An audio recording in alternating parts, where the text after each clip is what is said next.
अस्सलाम वालेकुम, राम राम, सत श्री अकाल सभी भाइयों को। भाइयों, बहुत बार हमें एक चीज़ देखने को मिलती है कि हमारा कोई बहुत उड़ता हुआ गर्दान सा कबूतर निकल गया, खूब उड़ रहा था, अचानक एक दिन वापस नहीं आया कि भाई पता नहीं कहाँ निकल गया, कहीं कटाई मार गया, क्या हुआ क्या नहीं हुआ। हम लोग सोचते हैं पता नहीं कहीं पिट गया होगा या भाग गया या क्या हुआ, क्या उसका कुछ अंदाज़ा नहीं लग पाता। तो भाई देखो, आज ये जो कबूतर दिखाई दे रहा है आपको, ये आपको दिख रहा होगा, तो यहाँ कहीं पतंग उड़ रही थी, तो ये कबूतर जो है पतंग में लग गया। अब पतंग में लगने की वजह से इसके बाजू में काफ़ी ज़्यादा चोट लगी हुई है, ठीक है, और काफ़ी खून भी निकल रहा था इसका। तो हुआ क्या, ये उड़ के आके अचानक बैठ गया, मतलब 10-15 मिनट ही उड़ा होगा, उसके बाद बैठ गया। मुझे लगा कि शायद इसको कुछ मतलब उड़ नहीं रहा है। मैंने एक दो बार उड़ाने की कोशिश करी तो उड़ा नहीं है, और जबकि अच्छा उड़ता है डेली, ठीक है। अब जब मैं वापस ऊपर आया, मैंने कहा देखता हूँ एक बार कि क्या रीज़न है, तो ये नीचे उतर के आया। जब मैंने इसका बाजू देखा तो बाजू कटा हुआ इसका, ठीक है, पर इसके अंदर थोड़ी सी हिम्मत थी, इसके अंदर जान थी, तो ये बेचारा उड़ के यहाँ तक आ पाया। अब बाय चांस अगर ये नहीं उड़ पाता इतना, ठीक है, नहीं इसके अंदर हिम्मत होती, ठीक है, या ज़्यादा बाजू कट गया होता, उड़ने की कंडीशन ही नहीं होती, तो भाई ये शायद जहाँ पे भी गिरा था वहीं गिरा रह जाता। फिर शायद वो ये बिल्ली का शिकार हो जाता, या किसी और बाज का शिकरे का हो जाता, या समझ लो कोई इंसान पकड़ के इसे बस रख लेता अपने पास। कुछ भी कंडीशन हो सकती थी। उस कंडीशन में शायद मुझे यही लगता रहता कि पता नहीं कि कबूतर शायद कहीं भाग गया, अच्छा खासा उड़ता हुआ था, गायब हो गया, पता नहीं कहाँ ही गया, समझ लो। तो समझ में नहीं आती ये चीज़ कि भाई कि कहाँ चला गया ये कबूतर, और शायद दिल में यही मलाल रहा था, शायद नस्ल अच्छी नहीं होगी इसीलिए वापस नहीं आया, समझ रहे हो। तो भाई देखो, अब जो है इसका थोड़ा ट्रीटमेंट कर देते हैं, ठीक है। तो मैंने जब इसको देखा तो इसके लिए फिर मैं लेके आया हूँ हल्दी और तेल, ठीक है। ये देखो आप, हल्दी और तेल है, ये सरसों का तेल और हल्दी, ठीक है। अब इसके ज़रा पकड़ के वो सही से लगाएंगे, ठीक है ना। तो देखो फिर क्या कहते हैं, इसका देखते हैं, क्योंकि ये है कि ज़रा हल्दी तेल लगा देंगे तो इसका वैसे तो खून रुका हुआ है, मगर ये है कि थोड़ा ज़ख़म ज़रा जल्दी भर जाएगा हल्दी तेल लगाने से, ठीक है भाइयों। तो लगाते हैं इसके हल्दी और तेल।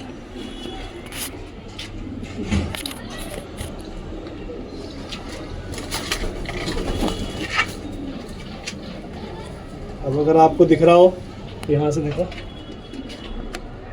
अब आपको शायद दिखाई देगा इसमें कि ये देखो, कटा तो बहुत ज़्यादा है पर खून रुका हुआ है, ठीक है। टाँके लगाने की कोई मुझे वो ऐसी गुंजाइश दिख नहीं रही। मैं सोच रहा हूँ टाँके लगाने को तो लगा देता, मगर टाँकों से मुझे लग रहा है कहीं ऐसा ना हो कि टाँके लगाने की वजह से फिर इसका बाजू कहीं ज़्यादा जाम सा ना हो जाए। ये सोचते हुए मैं इसके टाँके नहीं लगा रहा, ठीक है ना। इसके अभी हल्दी तेल लगाए थे।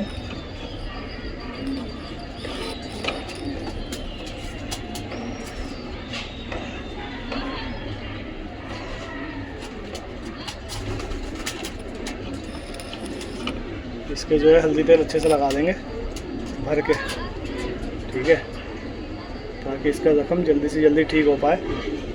और रेस में अगर इसके बाजू से कोई दिक्कत नहीं हुई, क्योंकि अभी तो रेस में थोड़ा टाइम है, करीब तकरीबन 2-3 महीने, क्योंकि फरवरी में रेस स्टार्ट होंगी। अभी जो थोड़ा टाइम है, तो देखो अल्लाह करेगा ये अब तक बिल्कुल सेट हो जाए और ये रेस में भी जा पाए, ठीक है। क्योंकि इसके भाई बहन पहले, इसका पहले बाप रेस खेला हुआ है अपने यहाँ से, ठीक है, अच्छी परफॉर्मेंस दे रहा था इसका बाप भी।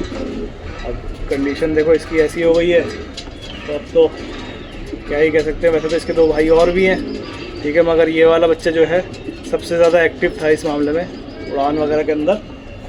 अब देखते हैं, ठीक है भाई। देखो तेल और हल्दी लगा के छोड़ तो दिया है, ठीक है ना भाई। ये देखो इसको ना तेल और हल्दी लगा के छोड़ दिया है अब, ठीक है।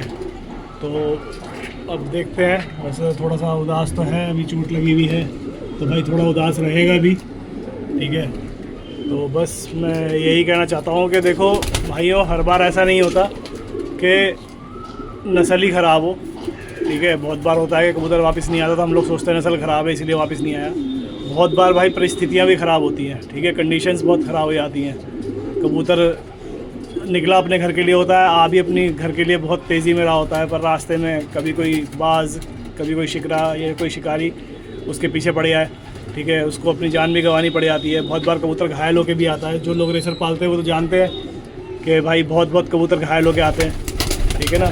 तो हर बार ज़रूरी नहीं है कि सिर्फ नस्ल ही ख़राब है इसी वजह से कबूतर वापस नहीं आया। भाई बहुत बार परिस्थितियाँ भी ऐसी हो जाती हैं जिसके चलते कबूतर घर वापस नहीं आ पाता, ठीक है। तो भाई देखो अपना ये है कि अब देखते हैं कि ये बर्ड कितनी दिन में रिकवरी कर जाएगा, फिर देखते हैं, कोशिश करते हैं कि ये भी रेस में जा पाए। बाकी तो सभी भाइयों से दुआ की दरख्वास्त है कि भाई इसके लिए थोड़ी दुआ करो कि जल्दी सही हो जाए और जल्दी क्या कहते हैं ये वापस रेस के अंदर आए। अभी कबूतर उड़ रहे थे तो अब इन्हें भाई वापस अंदर करने का टाइम हो गया है। चलो बाकी कबूतरों को अंदर करते हैं, ठीक है भाइयों। Okay, bye bye, take care.